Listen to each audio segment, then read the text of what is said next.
What is going on, guys, and welcome back to another video. Today we are going to be continuing with the spotlight on some of the top 16 teams in the current season 9 of Osiris League. In this video we will be doing an interview with FNV. These guys are from Kingdom 3542.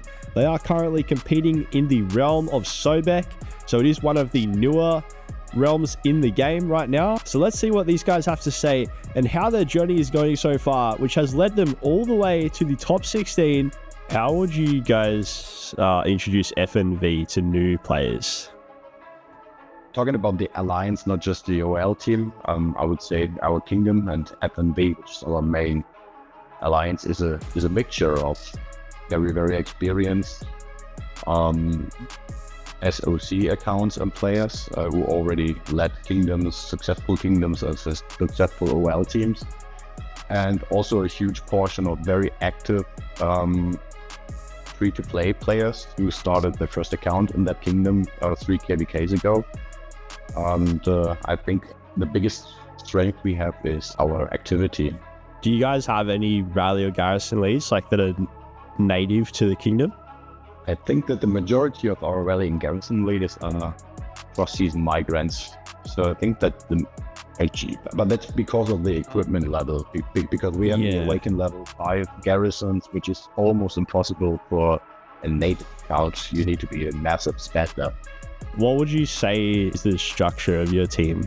So our team members are pretty dedicated and willing to learn the strategy and do their part. Like, we have people staying behind each match to debrief the match with us with what they saw and how we saw these specific moves or events go. It's really cool to see that, because you're seeing people who have never played this game mode before really take an interest into it like it is a sports team. No, I just wanted to add that we are trying to give everyone a dedicated role, that they understand what they need to do and that they keep this role as long as possible.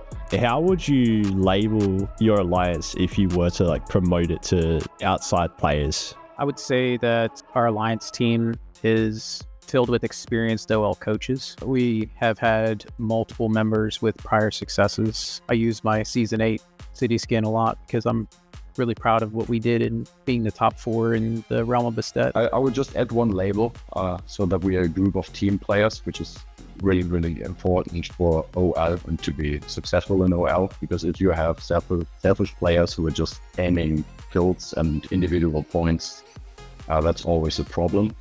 And I think that we have a good mix and people who are willing to sacrifice their individual contribution to team success. I think I can guess the answer to this question, actually. What has been your most memorable Osiris League experience, and which aspects of the Osiris League do you find most engaging? Well, now I'm curious what you expect us to say, because I think that I can give you an answer which you aren't expecting. So the most memorable experience was actually our first match in the qualifiers, where we were really motivated to have our first OL match, and then our opponent just showed up with 2 members, and we were actually farming 60 minutes in order to achieve our 10k points for the rewards.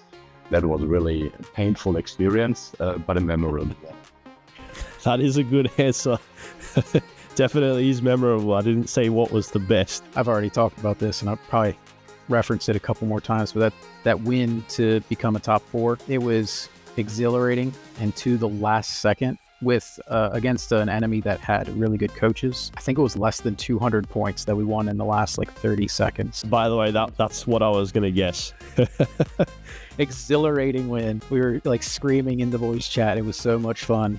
Looking at the FNV matches so far, so you guys have won all 8 matches, which is really impressive. Do you think your team will be able to carry on this winning streak, and where do you see yourselves finishing this season? I think that we can continue the winning streak. So now the next game, I think we're playing against an opponent which is on our power level. How far can we go? I mean, the draw wasn't in our favor, to be very honest. So if we want to go deep in the tournament, we need to beat all the big teams. But at the end, if you want to win OL, you need to beat them at some point. So I would say that the semifinals are realistic.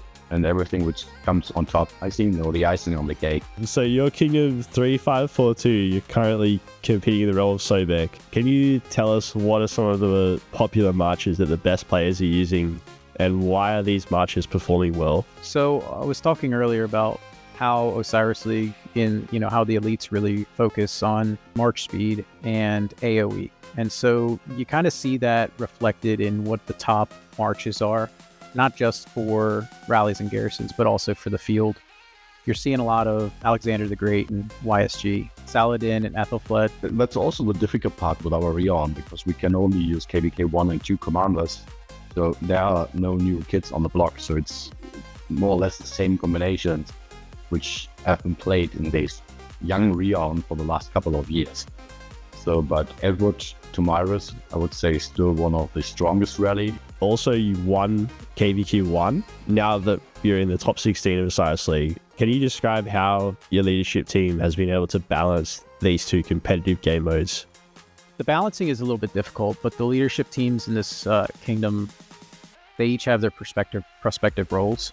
Each person kind of keeps their lane unless somebody needs help. The fact that the OL event has the baseline units feature, it significantly reduces the pressure of balance with these game modes. We can actually have our members go out and fight in KVK and not have to worry about their OL eligibility on the team when they zero their account out fighting in Kingsland. Yeah, that would definitely have to be one of the most positive changes. Yeah, you had teams sitting out Kingsland or a huge KVK battle because they were just prioritizing OL, so that's no longer a case. So that was really a good move. So what percentage of your players would you say are competing for the first time in Osiris League, and how are these players keeping up with high-level strategies?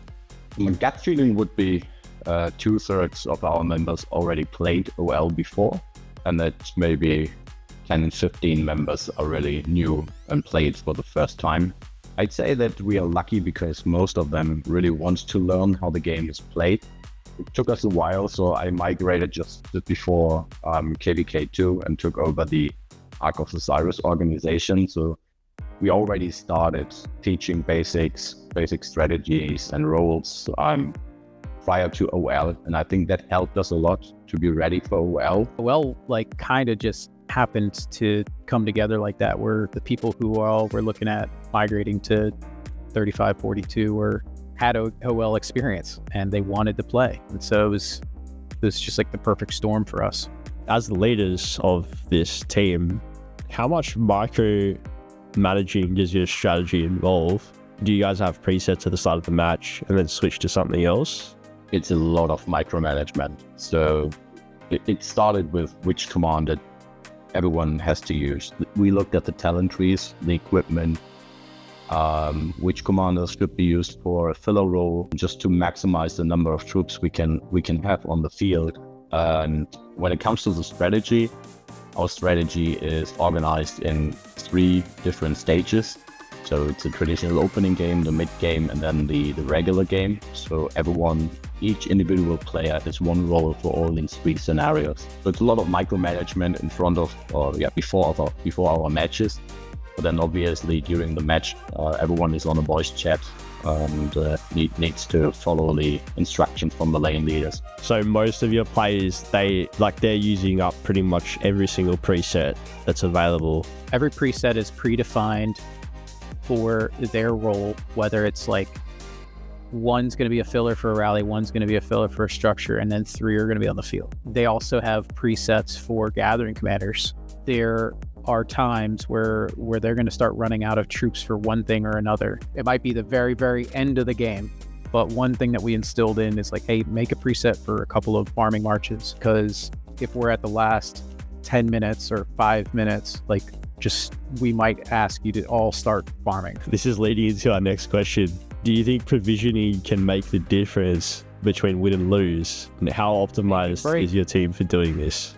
I wouldn't say that provisioning is usually part of a strategy, but the ability for a team's coaches to pivot, understanding how many points the structures give, what your strategy for the final arc is, and the pace of the game and how it's been going. Start people doing provisioning you start with the individuals who are, their gear sets aren't as strong. You keep your strong gear sets out on the field.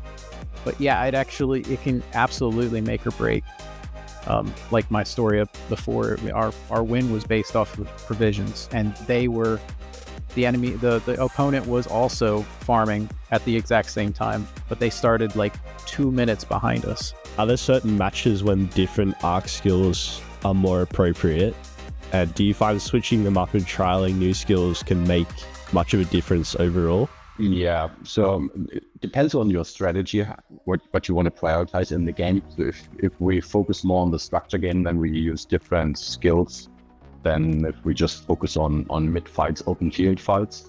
And now, especially with the latest update, with a couple of new skills, we've been quite creative in a few practice matches, and we definitely review the skills after each match and before the next match, which we want to use to tailor-make them to our strategy.